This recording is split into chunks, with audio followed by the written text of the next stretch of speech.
Hello, friends. I hope you're having a peaceful day today. And I hope this story finds you with one quiet minute to breathe. On the very morning Ms. Liebe to Diep and James were finally ready to open their little gate-front fruit shop, James vanished without a word. He left his phone on the charger, his favorite watch on the dresser, and a warning note telling Diep to lock the back gate and keep the front lights on. Then a clipboard complaint showed up smiling, and a black SUV watched from across the road like it owned the view. If you enjoy these emotional family stories, please like this story and subscribe to our channel. It helps this little corner reach the right niche. Women who understand how fragile joy can feel after a hard life. Today we're going to walk through that opening day, hour by hour, and see how Diep learns to stand in the light without chasing the dark. I didn't notice the quiet at first. In our house, quiet can mean a child finally asleep, or James stepping outside to check the gate. Quiet is usually a blessing. But that morning, it felt wrong, like the air had been rearranged while I was sleeping. I reached across the bed and met cold sheets. His side was neatly made, like he'd never been there. His phone sat on the charger, dark and useless. And his watch, his favorite one, was on the dresser, face up, as if he had set it down on purpose. Have you ever seen an ordinary object suddenly feel like a warning? It wasn't the phone alone, or the watch alone. It was the care of it. James didn't leave things behind by accident. He was the kind of man who checked the latch twice, who lined up receipts, who made sure the children's shoes were where they belonged. When I said his name into the room, James, I already knew the answer. No footsteps, no engine fading away. Just winter air and the sweet, sharp smell of oranges from the boxes we stacked last night for opening day. Anna appeared in the doorway, hair messy, eyes wide. "Mom, where's Dad?" "I think he stepped out," I said, smoothing her hair with fingers that wouldn't stop shaking. "Wash your face, okay? We have a big day." Opening day. A small gate-front fruit shop, clean shelves, a simple sign, and hope that tasted like fresh pears. We'd worked so hard for that quiet kind of dignity. I tried James again, call, message, call, until my thumb hurt. Then I saw a folded paper beneath our fruit list on the table, held down by his pen. "Diep, if I'm not back by sunrise, do not open the back gate. Keep the front lights on. Stay with Mom Loy. I'll explain when I can." James, why would a man leave a note like that unless he expected fear to arrive looking polite? James didn't write notes like that unless danger was standing beside him. The words didn't say run. They didn't say hide. They said lock one gate, keep one light on, and stay with Mom Loy. It was a plan made of small actions. Exactly the kind of plan you write when you need someone to do the right thing without asking questions out loud. There was only one shadow in James's life that still made him cautious. His father. In our home, James never said the name. He called him the past, like words could lock a door. What kind of past makes a grown man speak in code inside his own house? I didn't have to guess much, because James's behavior was the clue. He didn't leave a phone behind if he wanted to be reached. He didn't leave a favorite watch behind if he expected to return in 10 minutes. He left those things behind like a person who didn't want to be tracked or followed, or pulled into a conversation he couldn't control. I wanted to run into the road and scream until the valley answered. I took one step toward the door, then stopped, because the children were right there. Anna's eyes searched my face for permission to stay calm. Niai's breaths rose and fell on the blanket. I folded James's note and slipped it into my pocket like a key. If he wrote it, he meant it. So I followed it. "Anna," I said softly, "we're going to Grandma Loy's first. We'll open the shop together." She nodded fast, trying to be brave. "I can help. I can be strong." At Mom Loy's house, ginger tea steamed between us. She took one look at my face and didn't waste time with extra questions. I handed her the note. Her mouth tightened as she read, but her voice stayed calm. "First, we keep you and the children safe. Second, we open the shop. We do not give fear a chair at our table." What does it mean to not give fear a chair when your hands are already shaking? It means you don't feed it with chaos. You don't rearrange your whole day around its demands. You don't make wild moves that leave children alone or gates unlocked. You do the next real thing in front of you. Tea, breath, a locked back gate, a front light left on. Mom Loy's words held me up better than any wall. I swallowed the ache in my throat and let her steadiness become mine for a moment. Luan arrived before noon, breathless, worry written across his face. "He's not answering me either," he said. "Diep, this isn't like him." I nodded because my throat had tightened again. "Then we follow the note," I said. Saying it out loud made it feel less like a prayer and more like a plan. We opened anyway, and every minute felt like borrowed time. Front lights on, back gate locked. Anna beside me with a little notebook. Writing prices like a tiny businesswoman.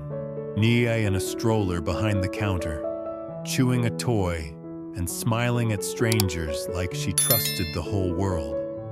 I smiled back because customers were already walking toward the gate, and because some part of me refused to let James disappear and take our dignity with him. How do you keep your voice steady when your heart feels like glass? You borrow steadiness from routine. You weigh fruit. You count change. You say hello and thank you. You let your hands do what they know while your mind tries not to sprint down the road. Customers came. Some kind, some curious, some sharp. One woman's eyes moved over the empty space beside me. "Where's James today?" "Busy," I answered. "He'll be back." I tried to make the words sound ordinary, like market chatter. Inside, I felt transparent. Quick recap. James was still missing. The back gate was locked. The front lights stayed on. And we kept selling as steadily as we could. Then a man I didn't recognize stepped up, holding a clipboard. Neat shirt, polite smile, the kind that doesn't reach the eyes.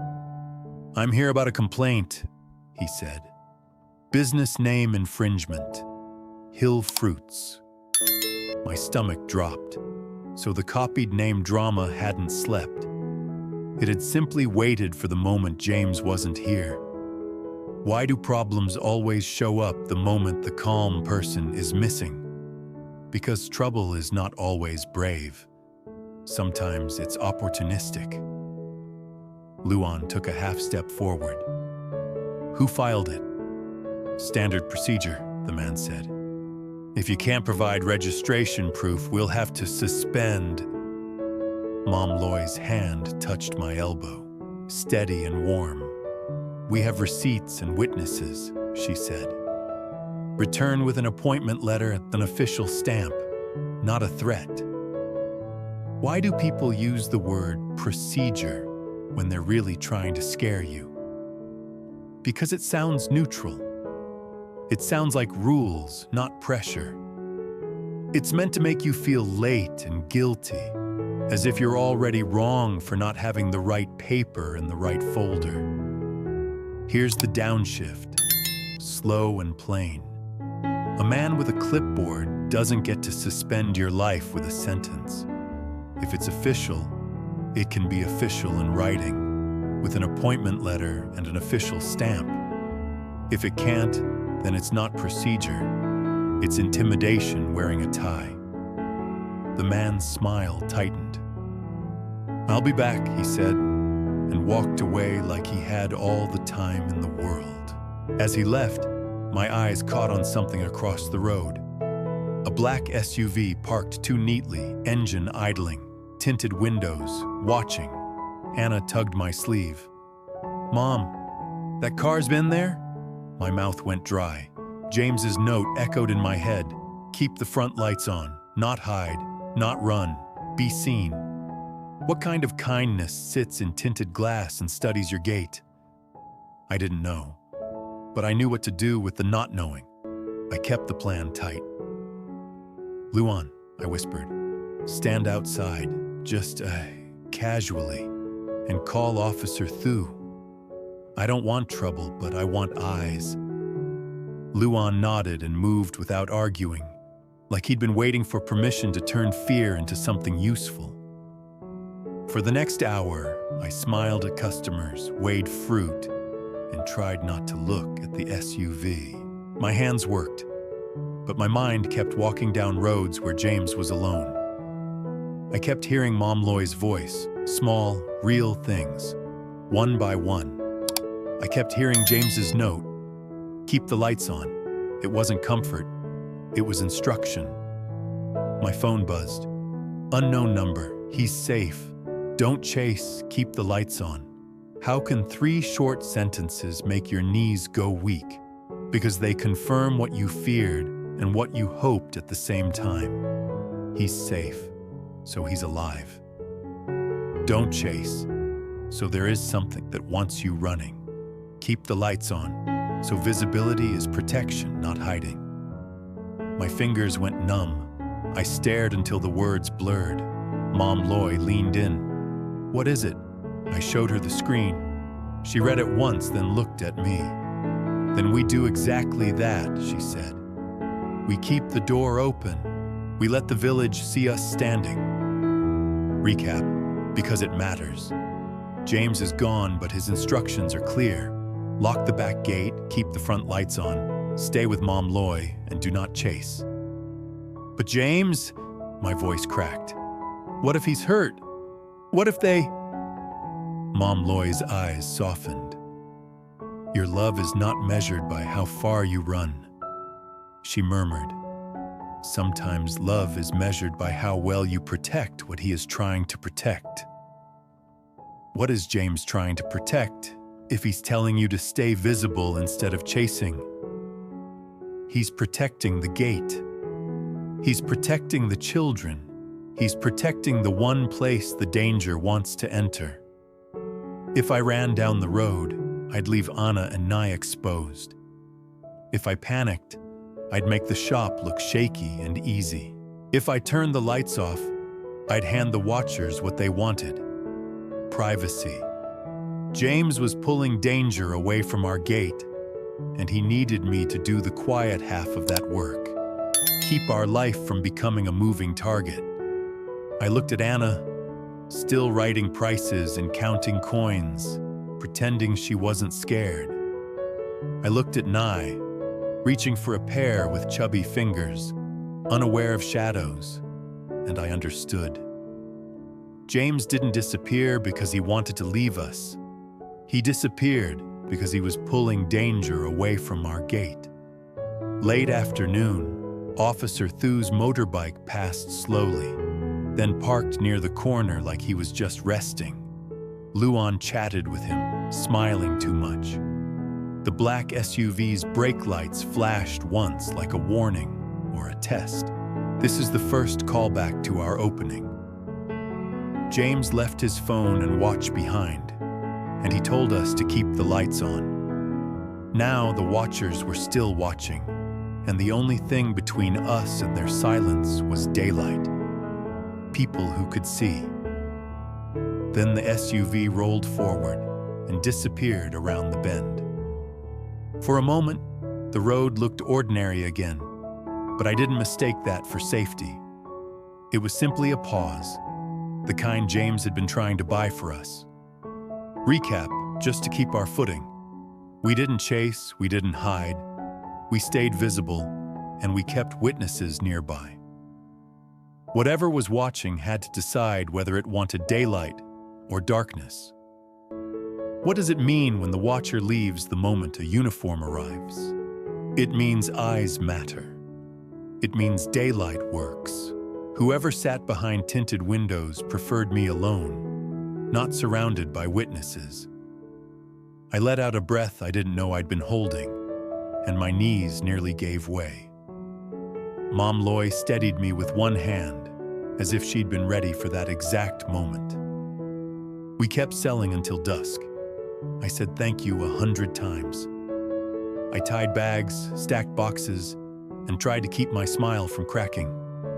When the last customer left, the quiet returned, this time not peaceful, but heavy with everything I had held back.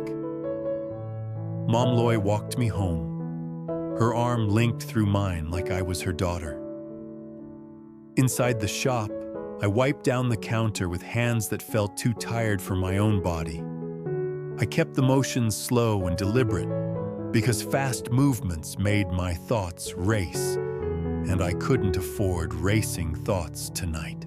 And then I found it, tucked behind the register. A small receipt from a highway gas station, time-stamped at dawn. On the back, in James's handwriting, 2 words, "Don't panic."